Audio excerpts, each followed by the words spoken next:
Americans for Fair Taxation presents the Weekly Chairman's Report, written by Steve Hayes, president of Americans for Fair Taxation, and recorded by Bob Paxton, a volunteer with the Florida FAIRtax Educational Association. And now, this week's Chairman's Report. Hello, I'm Bob Paxton with the AFFT Chairman's Report for Friday, May 16th, 2025. This week's Chairman's Report is guest written by Jade Walle, a practicing CPA who has been on the Americans for Fair Taxation Board of Directors. Government spending and the FAIRtax. The FAIRtax is a platform to collect the nation's treasury receipts, just as the income payroll tax system is also a tax collection platform. Now, the FAIRtax was designed to be revenue neutral, bringing in the same revenue that the current income tax system does. According to the U.S. Treasury Department's Bureau of the Fiscal Service, revenue intake was just under $5 trillion for our latest fiscal year, which ended September 30th, 2024. The FAIRtax system, while revenue neutral, is much simpler, much more efficient, less burdensome, less costly, less intrusive, and the list goes on. The unimaginable waste that the Department of Government Efficiency has uncovered has focused a great deal of attention on our nation's runaway spending. Multiple initiatives and reports have documented case after case after case where those we elected to spend our money wisely have instead squandered it both in the U.S. and in the remote corners of the world. And then there was the April 28, 2025 Wall Street Journal article highlighting how many retirees have elected to receive their Social Security benefits earlier than planned. They're reacting to the Social Security Administration's publicized notice that the trust fund is currently projected to be insolvent by 2033, which would necessitate an over 20% reduction in scheduled benefits. So, what does the FAIRtax have to do with this U.S. government spending? Well, the simple answer is transparency. Sunlight is an incredible disinfectant, and the FAIRtax inherently and elegantly exposes aspects of our government that no other tax collection system can do.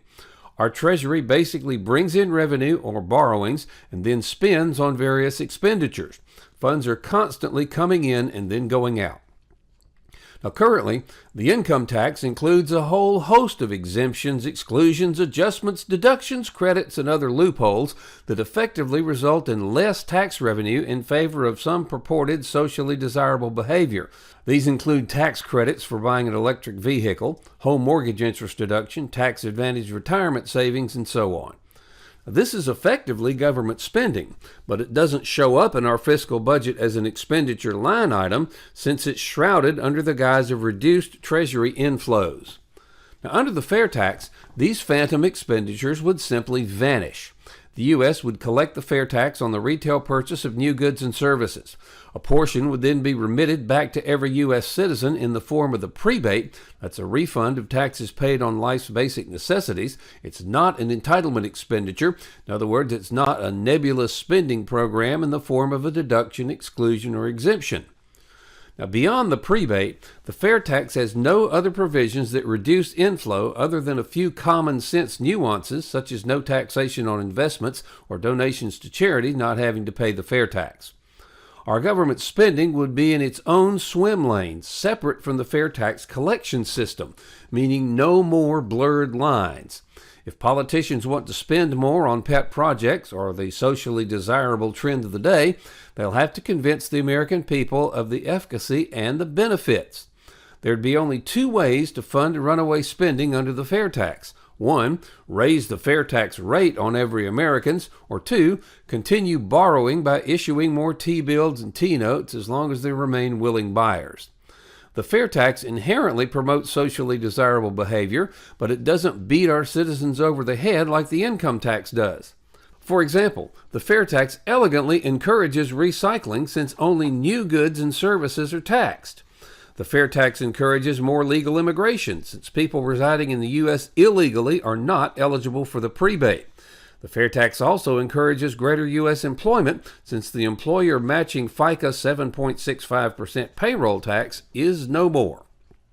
The FAIRtax encourages U.S. investment and would ignite a manufacturing, business, and productivity renaissance since the U.S. will be the world's tax haven with a 0% corporate income tax rate.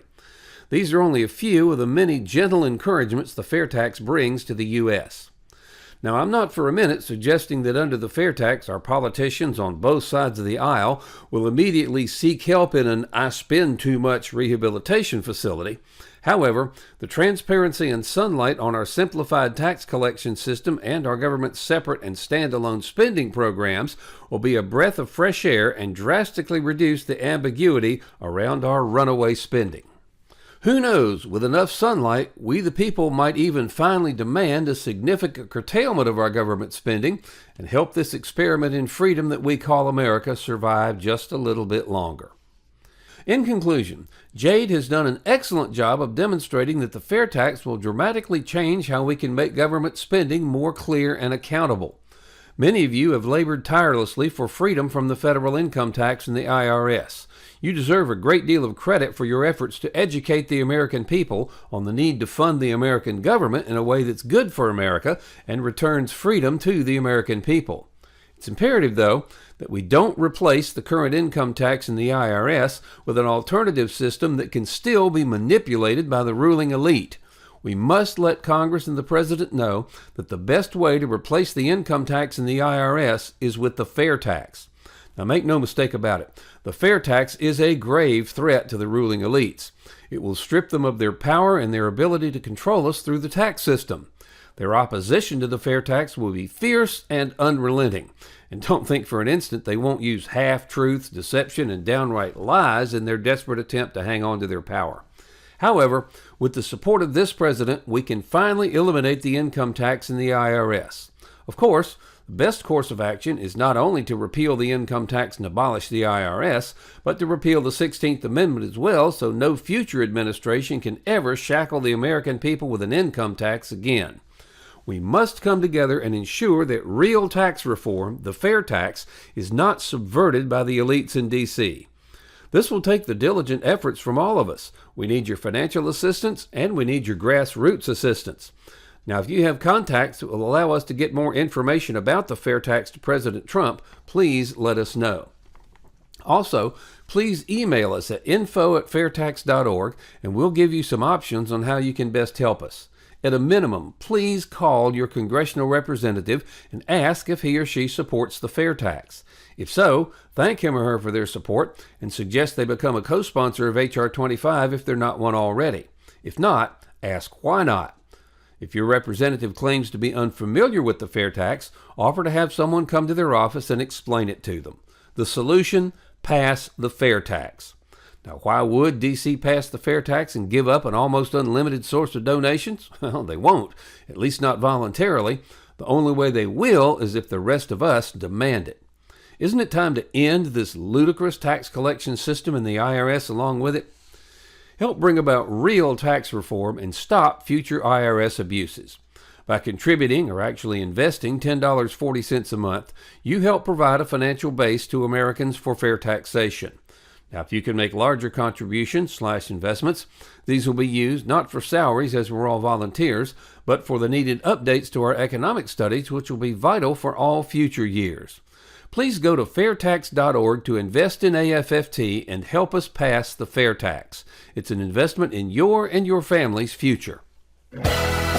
This has been the Weekly Chairman's Report, written by Steve Hayes, President of Americans for Fair Taxation.